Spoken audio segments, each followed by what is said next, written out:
ቆንጆቹ ደራሲ ሰርቅ ዳንኤል።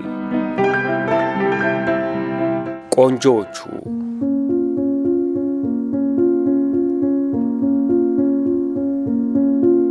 ሰማዩ ምጥ ይዞት ይጨነቃል፣ ንፋሱ ማርያም ማርያም ይላል።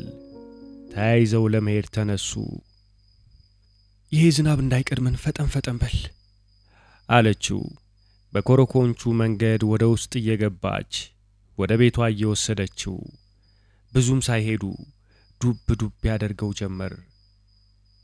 ሩቅ ነው እንዴ ቤትሽ? አለ በጨቀየው ኮረኮንች መንገድ እየተወላከፈ እየተከተላት።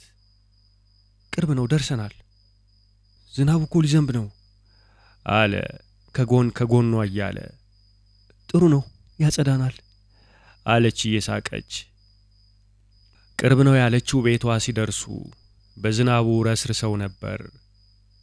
ልብስን አውልቅና ግባ እንጂ አለች ሰውነቷን ያደረቀችበትን ፎጣ ቁም ሳጥን ውስጥ ወርውራ ብርድ ልብሱን እየገለጠችለት። ለምንድነው ግን ያስኩትን ክፍል ለሌላ ይሰጣችሁብኝ?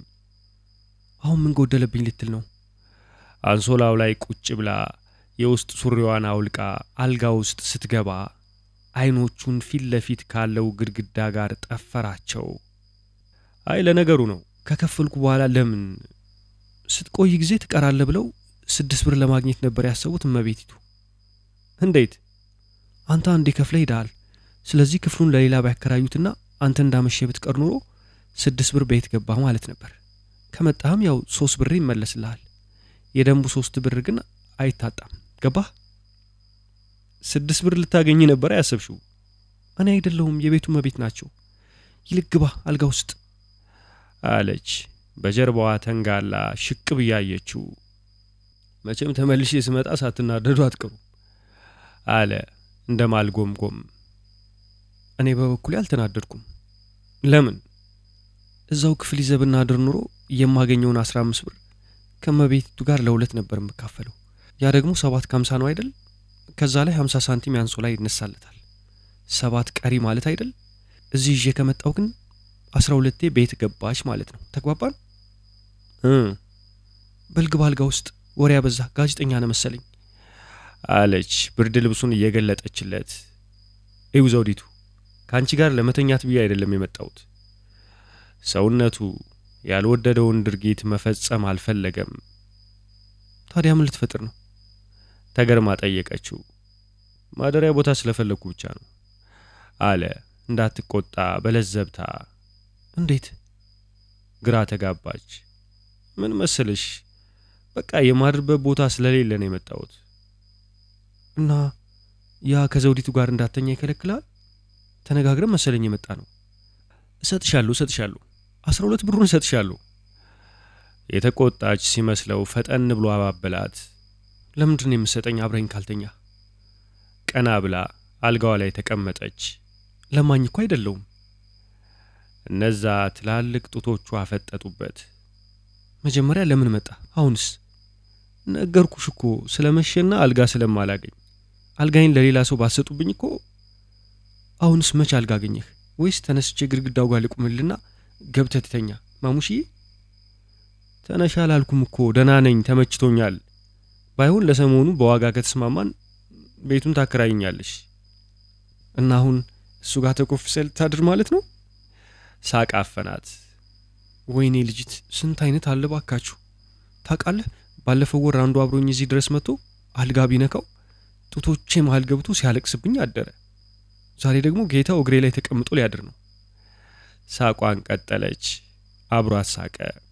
በል የውስጥ ልብስ ከዛ ውስጥ አቀብለኝና ገብተተኛ አልነካም አለች ሳቋን ሳታቋርጥ። ናትናኤል የመኝታው ጉዳይ ጭንቀቱ ጋብ ያለለት ሄዷል። ከቁም ሳጥኗ ውስጥ ሰማያዊ የውስጥ ልብስ አቀበላት። ብርድ ልብሱን ገልጣ የውስጥ ልብሷን በጭንቅላቷ ስታጠልቅ አይኖቹን ከራቁት ገላዋ ላይ ቶሎ አነሳቸው። ማምላክን አንተ ድንግል ነህ። በል መብራቱን አጥፋውና ና አለች ሳቋን ማቆም አቅቷት እየተንፈቀፈቀች። መብራቱን አጥፍቶ አልጋው ሲገባና በጀርባው ሲተኛ ጠባቧ ታጣፊ አልጋ ሳይፈልጉ ገላ ለገላ ስታነካካቸው ናትናኤል ተሸማቀቀ። ለምን እንደሆነ ባይረዳውም ሰውነቱ ብርድ እንደገባው ሁሉ ሲቀዘቅዝ ተሰማው። ጎረምሳም ሆኖ ሞክሮት አያውቅም። ጓደኞቹ በየቡና ቤቱ ስለፈጸሙት ጀብዱ ሲያወሩ በጥያፌ ነበር የሚያዳምጣቸው። ቱፍ ሰው እንዴት እንደዚህ ያለ ዕቃ በገንዘብ ይከራያል? ቱፍ በንጽህና የተጠበቀና በነፃ የሚታደል ያለ። አይዞህ አልባላም። ታውቃለህ፣ ስለናንተ ስለ ወንዶች መጽሐፍ ብጽፍ ሀብታም ነበር የምሆነው አለች ዘውዲቱ በጨለማው ውስጥ አግድም እየተመለከተችው። እንዴት? አሃ ስንቱን አይነት መሰለ ማየው። ቀዩ፣ ጥቁሩ፣ ተሳዳቢው፣ አልቃሻው፣ ተደባዳቢው፣ ሞልቃቃው። ያውልህ የቁም ሳጥኔን መስታወት እንዲያደረገልኝ እንዲህ አይነቱ ነው። ጠርሙስ ሲወረውር ብቻ ወንድ የሚመስለው። ዛሬ ደግሞ ቤቴ ድረስ ተከትሎኝ መጥቶ አልጋ አይነካኝም የሚል መጣ። በነገራችን ላይ ቀዩ ጥቁሩ ስላስታወስከኝ የአፍሪካ መሪዎች ለሰኔ ያልነበር እንደሚሰበሰቡት? ለመስከረም ተዛውሯል አላት ጨለማው ላይ አፍጥጦ። ምን ነው ጠየቅሽኝ? ጠየቃት። ለምን እንደጠየቀችው ማብሰልሰሉን ግን ወዲያው ተያያዘው። ንግድ ይጦፋል እነሱ ሲመጡ። በልደናደር አለችው በደረቷ እየተገለበጠች። ኡፍ እነዚህ ትንኞች ደግሞ ዛሬ ተነስቶባቸዋል ሸርሙጦች።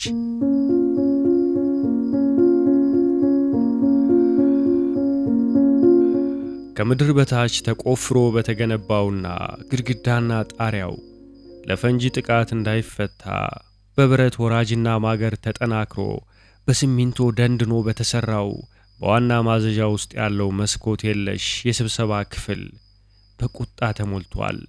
በክፍሉ ውስጥ ያሉት ሁለት ሰው ሰራሽ የአየር መሳቢያዎች አየር እየሳቡ ሲያስገቡ የሚያሰሙት እስ የሚል ቀጭን ድምጽ ለአንድ አፍታ ክፍሉን በዋጠው ጸጥታ ውስጥ ጎልቶ ወጣ። የምስራቅ አፍሪካ ቡድን የጸጥታ ክፍል 9 ባለስልጣናት በክፍሉ መሃል ለመሃል በተዘረጋው ጥቁር ሰፊ ጠረጴዛ ዙሪያ ከተደረደሩት 18 ወንበሮች ግማሹን ይዘዋል። በትክክል ከየት እንደሚወጣ የማይታየው ክፍሉን የሞላው ብርሃን በእያንዳንዱ ባለስልጣን ፊት ላይ የተጋገረውን ቁጣና የተንጠለጠለውን ጭንቀት ያሳጣል። ቀድሞውንም ያሰጋኝ ይሄው ነበር አለ ኬንያዊው ዣክ ዊሊያም የአጥቂ ስለላ ኃላፊ ጥርሶቹን እንደገጠመ በጠረጴዛው ዙሪያ የተደረደሩትን የሥራ ባልደረቦቹን እየገረመመ። አሁንም እኮ ኮሎኔል ማርቆስ ሁኔታውን ለማስረዳት ጀመረ። ይቅርታ አለ ዣክ ዊሊያም አቋርጦት። ኮሎኔል የተሰጠን ኃላፊነት በስርዓት ለመወጣት እንዳቃተህ የተረዳው ይመስለኛል።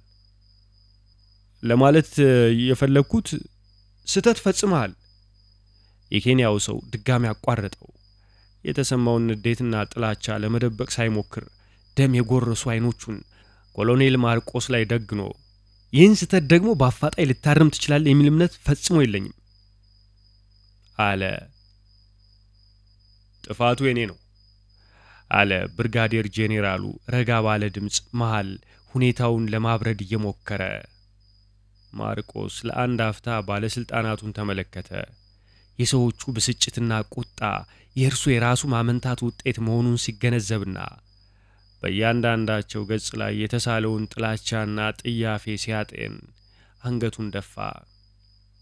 በቅድሚያ ሰውየው እንዲወገድ ከተወሰነ በኋላ በጎን ውሳኔውን መቀየሩ በራሱ ግራ የሚያጋባ ይመስለኛል አለ የክትትል ኃላፊ የሆነው አንድ አይናው የሞሮኮ ሰው በተሰባበረ እንግሊዘኛ።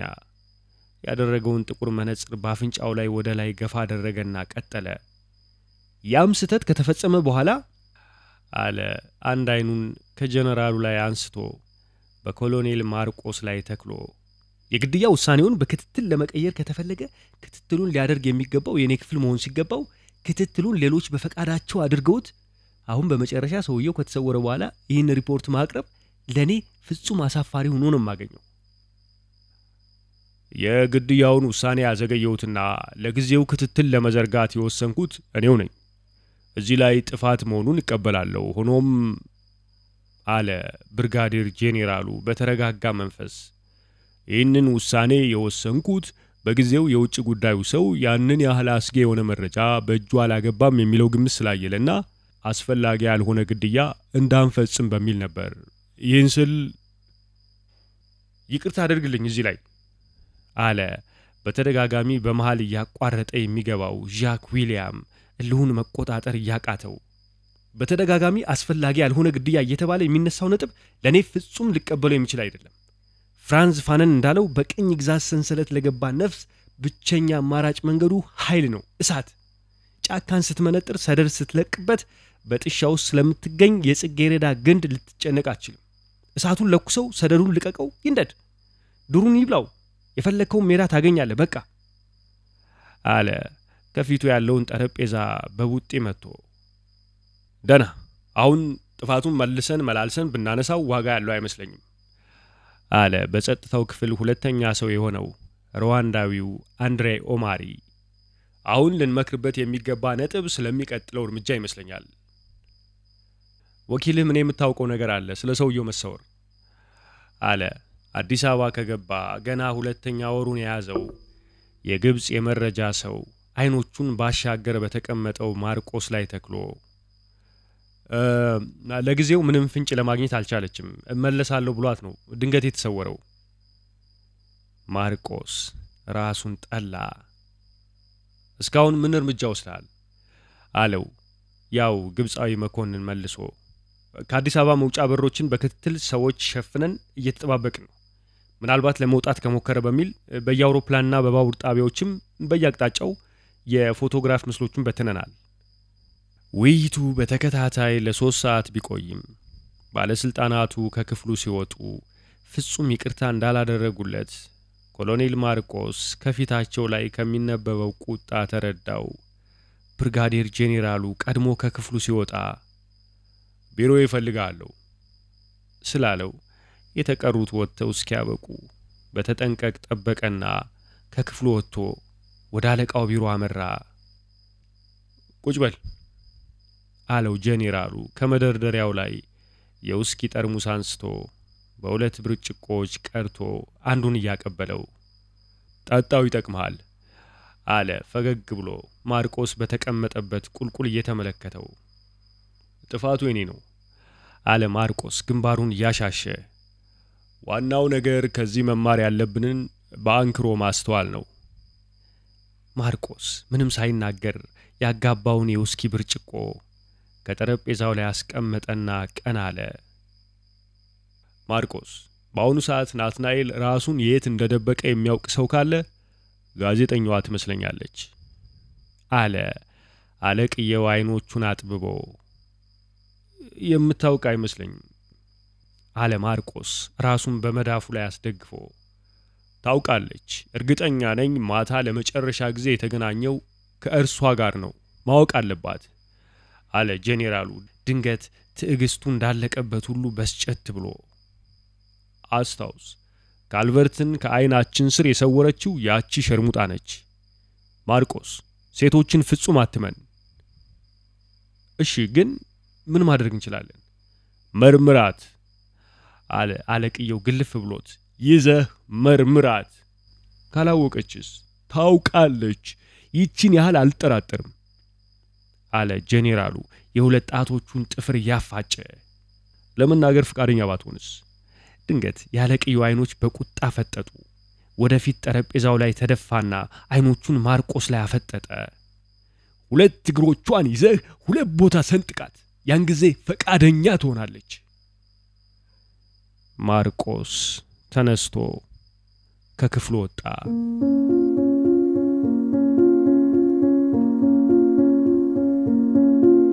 ወር ከዚህ በላይ ምን ያህል ታግሳ መቆየት እንዳለባት ለራሷም አልገባሽ ነው ያላት። ታገሺ ይሏታል፣ አሁንም ታገሺ ይገኛል ይሏታል። መቼ ነው የሚገኘው? እስከ መቼ ነው የምትታገሰው? ለስሙ ጧት ከመኝታዋ ተነስታ መብላት አይበለው ቁርሷን ቀማምሳ ወደ ቢሮዋ ትጓዛለች። ስራ መስራት ካቆመች ግን ሰንብታለች። የግብር ይውጣ ከየጋዜጣውና መጽሔቱ የሰበሰበችው ቅራቅምቦ ትላማታ በሬዲዮ ፕሮግራሟ ሲተላለፍ ለራሷ እስኪዘገንናት ድረስ መነሻና መድረሻ የሌለው እፍ ቢሉት ቡን የሚል ፍሩሽካ ነበር። የቀኑ የሥራ ሰዓት ሊገባደድ 30 ደቂቃዎች ቢቀሩትም ቢሮዋ ውስጥ ተጎልታ መቆየቷን ትርጉም ስታጣበት ከተቀመጠችበት ተነስታ የቢሮዋን በር ከውጭ ቆልፋ በጠባቡ መተላለፊያ ወደ ጓደኛዋ ወደ ምረት ቢሮ አመራች።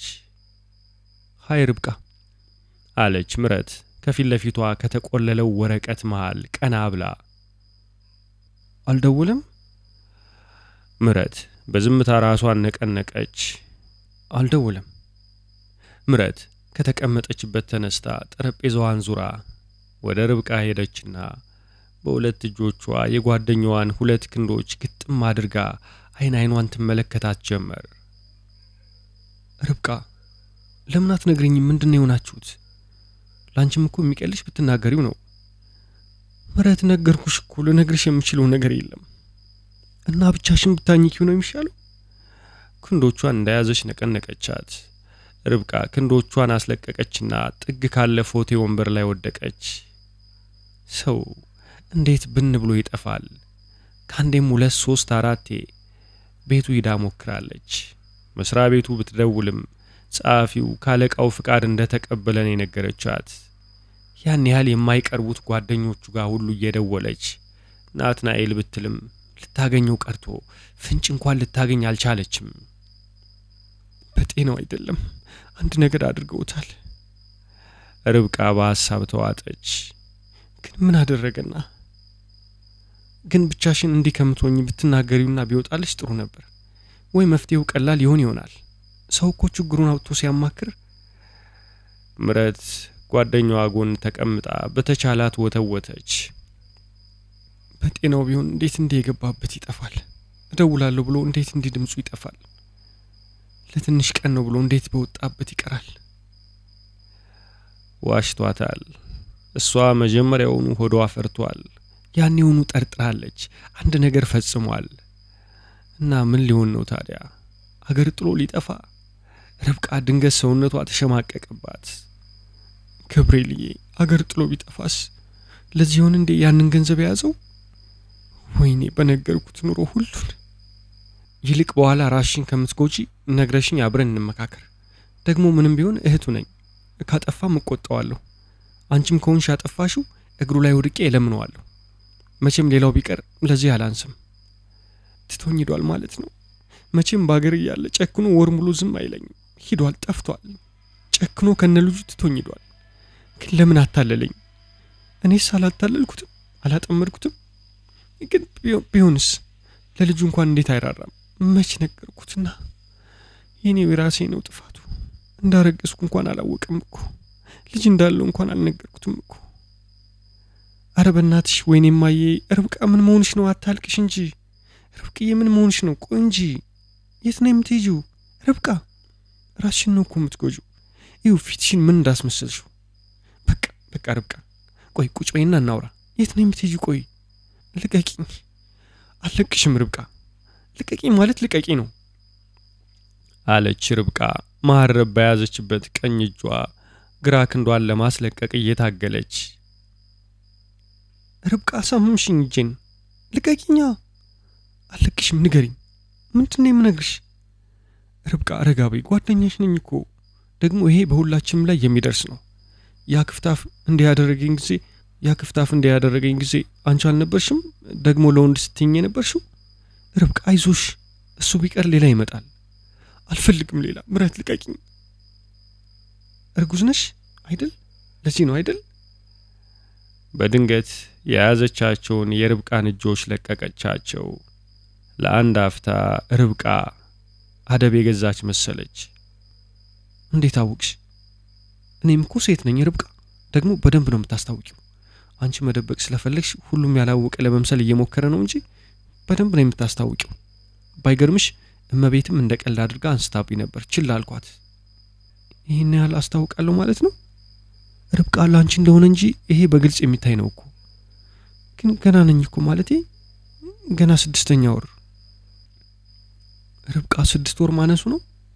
ቁመት ስላለሽ ነው እንጂ ይሄኔ ብቻ ዋናው ነገር የሚያሳስብሽ ነገር የለም። ምናልባት የመጀመሪያሽ ስለሆነ ይሆናል።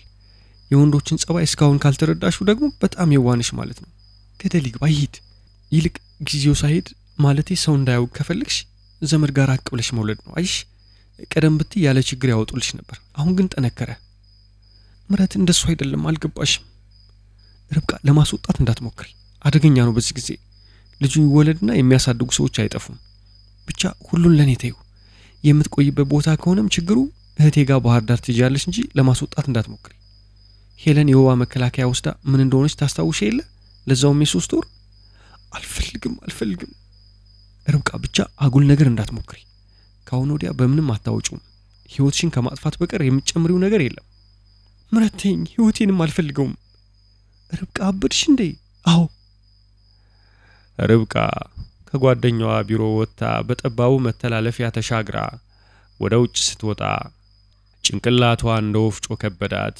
አይኖቿ የማታዋን ፀሐይ ጨረር መቋቋም ሲያቅታቸው ጨፈነቻቸውና ለአፍታ ቆም አለች። ለማን ነው ኃጢያቷን መናዘዝ የምትችለው? ሰውነቷ እንደተረጋጋላት ከግቢው ወጥታ ታክሲ ይዛ ወደ አፓርታማዋ መራች። የአፓርታማዋን ያጥር በር አልፋ ወደ ዋናው የህንጻ መዝጊያ ስትደርስ እንደምን ዋልሽ ርብቅዬ ሲሉ አሰማች። ቀና አለች። ምድር ቤት ባለ ግሮሰሪዋ አሮጊት ነበሩ። እንደምን ዋሉ አለቻቸው በተቻላት ፈገግ ለማለት እየሞከረች እንዳይከፉ። ትኩስ እንቁላል አለኝ ርብቅዬ፣ አትፈልጊም አሏት ጮክ ብለው። ነገ ብላቸው ደረጃዎቹን መውጣት ጀመረች። አሁን ምንም አላሰኛትም። የአንደኛውን ደርብ ደረጃዎች ጨርሳ ወደ ክፍሏ አጥፍ ስትል በአንደኛ ፎቅ ላይ ያሉ ተከራዮች በጋራ ምግብ ከሚያበስሉባቸው ክፍሎች ከአንደኛው የመጣ የምግብ ሽታ ወዳት ሆዷ ተገለባበጠባት። ምሳ አልበላችም። ቁርስም እንደነገሩ ነበር የቀማመሰችው።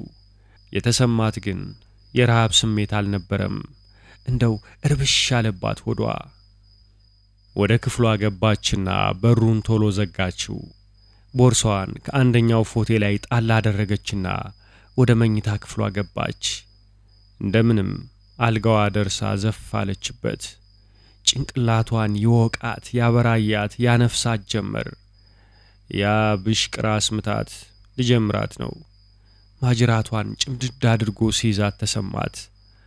ኮሜዲኖዋን ከፈተችና መድኃኒቶች ከምታስቀምጥበት ካርቶን ውስጥ አስፕሮ አውጥታ ያለ ውሃ በምራቋ ባብላ ዋጠችው።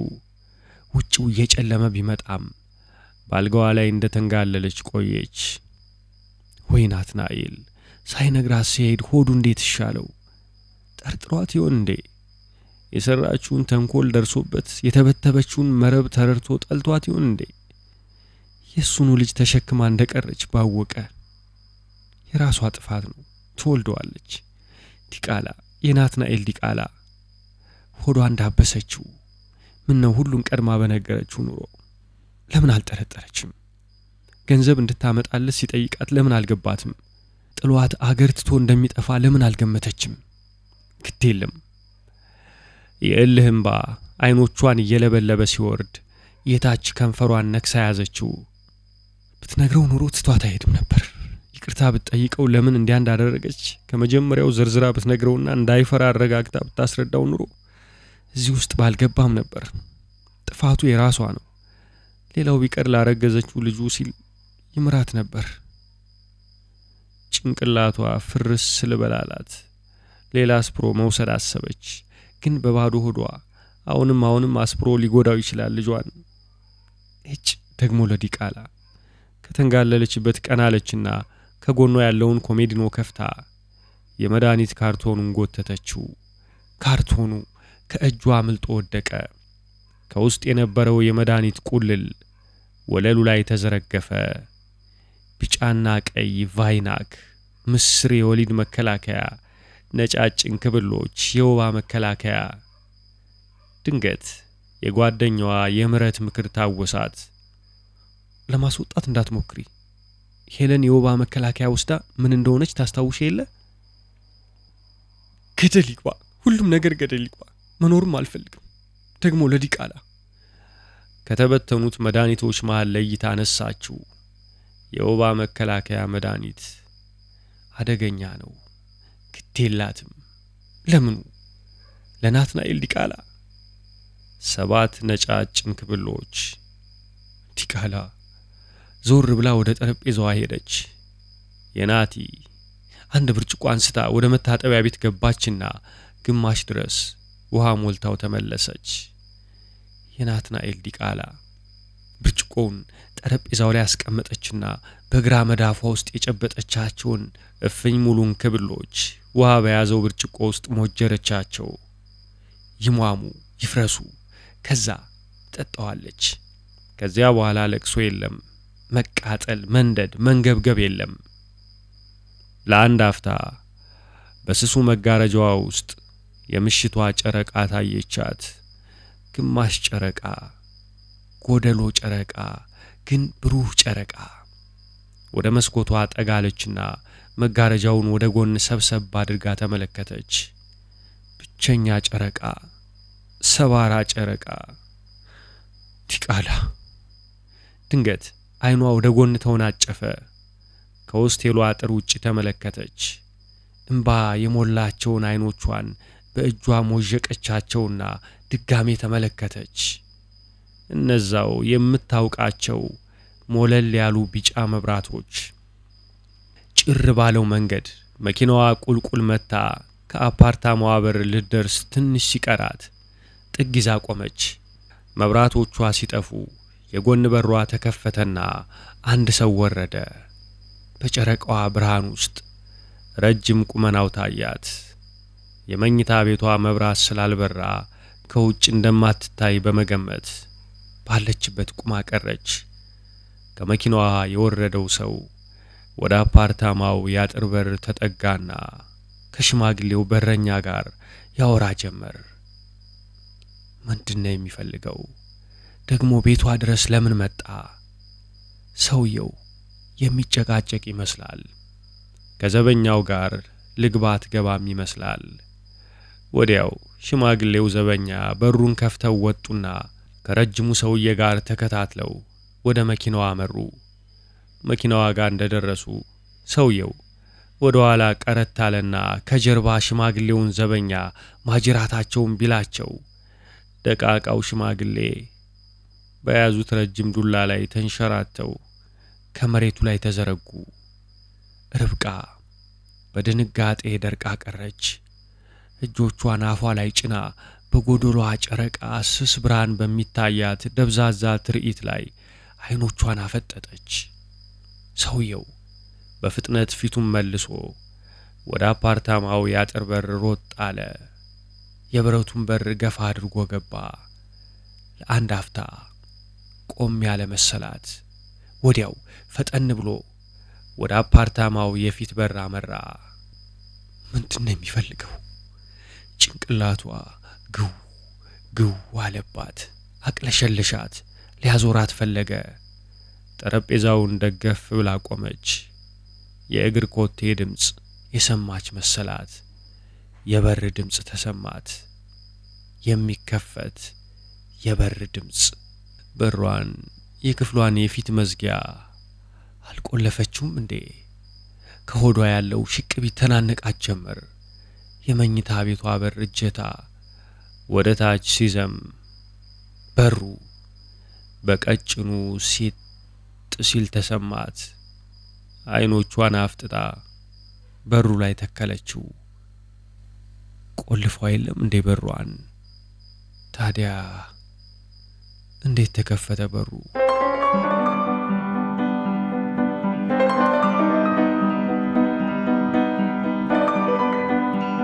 ቆንጆቹ ደራሲ ሰርቅ ዳንኤል ቆንጆቹ